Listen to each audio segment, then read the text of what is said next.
Looking for career transition but किस job profile में जाए। डेटा साइंटिस्ट बने, डेटा एनालिस्ट बने, विजुअलाइजेशन एक्सपर्ट बने, माइंड में बहुत कन्फ्यूज़न है।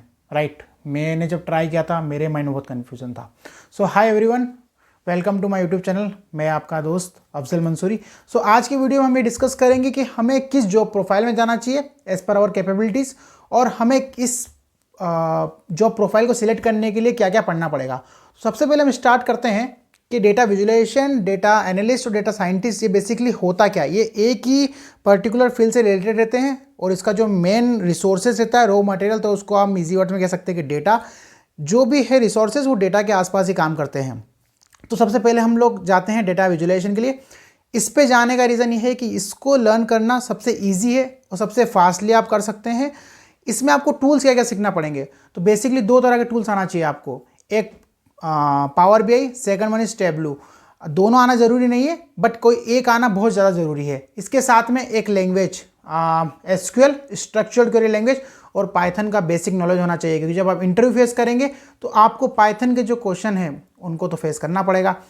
ये आपको लगभग, अगर आप इसको रोज़ 2 घंटा भी ट्राई करते हैं तो आप अराउंड 2 से ढाई महीने में, 2.5 मंथ में आप इसको अचीव कर लेंगे। इसमें आपको कंसिस्टेंसी जरूरी है, प्रोजेक्ट बनाना पड़ेंगे, विजुअलाइजेशन प्रोजेक्ट बनाना पड़ेंगे। इसको करना कैसे है विथ रिस्पेक्ट टू टैबलू, मैं आपको अपने आने वाले प्लेलिस्ट में बताऊंगा, जहां पे मैं एक विजुअलाइजेशन की सेपरेट प्लेलिस्ट बनाऊंगा जिसमें सारे प्रोजेक्ट्स होंगे विजुअलाइजेशन के। इसके साथ में इंटरव्यू में कौन से क्वेश्चंस पूछे आते हैं। और एक चीज़ मैं आपको बता दूं कि विजुअलाइजेशन जो टूल होते हैं वो सिर्फ ड्रैग एंड ड्रॉप नहीं होते, उसमें आपको बहुत सारा data trick, data रेंगलिंग, data cleaning करना पड़ता है, डेटा को अंडरस्टैंड करना पड़ता है। अब बात आती है सेकंड थिंग की, जो है डेटा एनालिस्ट। डेटा एनालिस्ट की डिमांड जो है मार्केट में और इस जॉब प्रोफाइल की पर्टिकुलरली बहुत ज़्यादा है, और जो एनुअल पैकेज जो मिलता है पर्टिकुलरली इस फील्ड के लिए एज कंपेयर टू अदर ज़्यादा मिलता है। इसमें आपको बेसिकली दो तरह की लैंग्वेज आना चाहिए, एक पाइथन, एक एसक्यूएल और एक विजुअलाइजेशन टूल। जो डेटा एनालिस्ट है वो बेसिकली करते क्या है, वो एक डेटा को एनालाइज करते हैं स्टैटिकली, कह सकते हैं आपको, किसी भी base on the basis of statics, like उनको स्टैटिकल अच्छा होना चाहिए, लॉजिक्स अच्छे होना चाहिए, डेटा में से इंसाइट निकालना चाहिए। जैसे कि मेरे पास में सपोज कीजिए 4 जोन है और मुझे किसी एक जोन का जानना है कि मैक्सिमम नंबर ऑफ सेल्स कहाँ से हुई है। लेट सपोज मेरे को नॉर्थ में सबसे ज़्यादा सेल हुई है, लेकिन वो उसके क्या मल्टीपल फैक्टर्स है और किस रीज़न से मेरे अदर जोन में जो सेल्स थी वो कम थी, मुझे किन किन पर्टिकुलर फैक्टर्स पे काम करना पड़ेगा जिससे मेरी सेल्स इंक्रीज हो, ऐसे कौन सी चीज़ें हैं जो इम्पैक्ट कर रही है मेरे बिजनेस को। ये सब चीज़ें ऐसे डेटा एनालिस्ट को निकालना पड़ता है और वो ऐसे नॉन टेक्निकल पर्सन्स को प्रेजेंट्स करते हैं बेसिकली बहुत नॉर्मल फॉर्म में। अगर आप उसको अच्छे लेवल से प्रेजेंट करना चाहते हैं तो डेफिनेटली आपको बार्स में और विजुअलाइजेशन टूल का रिक्वायरमेंट होगा, क्योंकि जो नॉन टेक्निकल पर्सन होते हैं, जो बिजनेस डोमेन से आते हैं, जो हायर मैनेजमेंट लेवल के होते हैं, उनको आप कोडिंग लैंग्वेज समझा नहीं सकते, तो उनके लिए आपको चार्ट्स, बार ग्राफ आना चाहिए। और उसके लिए सबसे ईजी टूल्स होते हैं, आप पावर बीआई जा सकते हैं, टैबलू जा सकते हैं, क्लिक लर्न करने में आपको अराउंड 3.5 से 4 महीने लगेगा, 3.5 to 4 मंथ्स।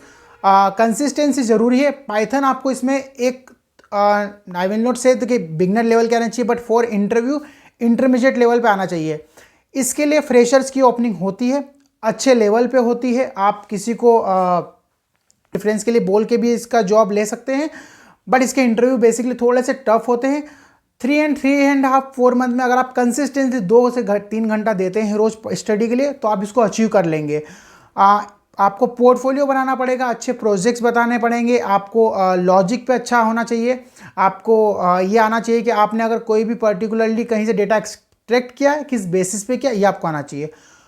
इसके बाद जो आता है डेटा साइंटिस्ट। डेटा साइंटिस्ट बनने के लिए बेसिकली आपको एक डेटा साइंटिस्ट मान सकते हैं कि होल एंड ऑल प्रोसेस करता है, जहाँ से वो डेटा को एनालाइज करता है, विजुअलाइज करता है, डेटा रेंगलिंग करता है, डेटा क्लीनिंग करता है, उसके डेटा की अंडरस्टैंडिंग लेता है, देन उसके बाद उस पर मल्टीपल एल्गोरिथम्स लगाता है। एल्गोरिथम लगाने का रीज़न क्या है? एल्गोरिथम लगाने का रीज़न, सपोज कीजिए मैंने ये तो देख लिया कि मेरे किस एरिया में मेरी सेल्स सबसे ज़्यादा है, कम है, कहाँ पे ओके है, कहीं पे इन्वर्सली प्रोपोर्शनल है, कम ज़्यादा हो रही है। अब मुझे प्रिडिक्ट करना है कि यार मुझे कौन सा प्रोडक्ट है जो ज़्यादा बिकेगा। सो इस दिस प्लेस, यहाँ पे डेटा साइंटिस्ट आते हैं। डेटा साइंटिस्ट करते क्या है बेसिकली, वो क्या करेंगे, जो लास्ट का डेटा है, सपोज कीजिए 10 साल का, 15 साल का, मल्टीपल डेटा पॉइंट, उनको अंडरस्टैंड करेंगे, उनको विजुलाइज करेंगे, डेटा रेंगलिंग करेंगे, क्लीनिंग करेंगे, उसे मल्टीपल कॉलम्स बनाएंगे और उसके बाद में उस पर एक एल्गोरिथम लगाएंगे। वो एल्गोरिथम किस तरह की हो सकती है? आई थिंक वो क्लासिफिकेशन हो सकती है या कंटिन्यूस हो सकती है, depends on the type of problem. Machine learning algorithm जो कि आपको लर्न करने में ऑलमोस्ट 2 से 3 मंथ लगेगा अगर आप उसको अच्छे से पढ़ते हैं। आई विल सजेस्ट कोई भी मशीन लर्निंग एल्गोरिथम को ऊपर से नहीं पढ़ना है हमको, उसको डीपली पढ़ना है, उसका मैथमेटिकल इंट्यूशन समझना है, वो वर्किंग कैसे करता है, हर चीज़ की एक मेथोडोलॉजी थी। फॉर एग्जाम्पल जैसे कि एक डेटा एनालिस्ट है, आपको डेटा एनालिस्ट बनने के लिए 3 से 3.5 मंथ लगते हैं, बट डेटा साइंटिस्ट बनने के लिए आपको अराउंड आई विल से 7 से 8 महीने लग सकते हैं। आपको कंटिन्यूसली स्टडी करनी पड़ेगी, प्रोजेक्ट्स बनाना पड़ेंगे, प्रोजेक्ट्स जो हैं आपके बहुत स्ट्रॉन्ग होना चाहिए, आपका जो पोर्टफोलियो वो साउंड होना चाहिए। अगर आप एज अ फ्रेशर हैं और किसी कंपनी में अप्लाई कर रहे हैं तो आपका जो सीवी है उसमें आपका जो गिटअप की लिंक देंगे, आप उस गिटअप की लिंक के थ्रू रिक्रूटर जान जाना चाहिए कि इस पर्टिकुलर पर्सन ने काम किया है और बहुत अच्छा काम किया है, इसके लॉजिक्स बहुत स्ट्रॉन्ग से। आपको जो आपकी मैट्रिक्स है वो इस तरह से शो करनी है कि सामने वाला रिक्रूटर आपको देख के, आपके प्रोफाइल देख के इंप्रेस हो जाए। जनरली जो पैकेज है जो अभी कंपनीज में ऑफर होता है इनिशियल लेवल पे, आई थिंक वो मिनिमम जो है 6 LPA पर एनम, जो कि I think is a decent package right now, जो आप अच्छे से अचीव कर सकते हैं। सो कंसिस्टेंटी मेंटेन रखना पड़ेगी। अब बात आती है कि इसमें डेटा साइंस में आपको क्या पढ़ना है एडिशनली। देखिए एडिशनली जो डेटा एनालिस्ट पढ़ रहा है, विजुअलाइजेशन एक्सपर्ट पढ़ रहा है, वही चीज़ है। इसके साथ में सिर्फ एक डिफरेंस आता है मशीन लर्निंग एल्गोरिथम। मैं आपको अभी सजेस्ट नहीं करूंगा कि आप डीप लर्निंग एल्गोरिथम के लिए जाओ, कि पहला स्टेज जो है मशीन लर्निंग एल्गोरिथम को अंडरस्टैंड करो, उसको अचीव करो, हर एल्गोरिथम के लिए एक प्रोजेक्ट बनाओ, उसको किसकी वर्किंग कैसे होती है, उसकी रिवर्स इंजीनियरिंग कैसे होती है उसको समझिए। सो मैं अपनी जो भी इस यूट्यूब के थ्रू विजुअलाइजेशन के लिए एक पर्टिकुलर प्लेलिस्ट लेके आऊँगा, डेटा एनालिस्ट के लिए लेके आऊँगा, जो कि ऑलमोस्ट सिमिलर रहेगी फॉर डेटा साइंटिस्ट। बस उसमें डिफरेंस ये आएगा कि आपको मशीन लर्निंग एल्गोरिथम की जो प्रैक्टिस है, जो लाइव प्रोजेक्ट्स है, मैं आपको वो दिखाऊंगा। क्वेश्चन है तो आप मुझे बिल्कुल कमेंट में पिंग कीजिए। Thanks for now.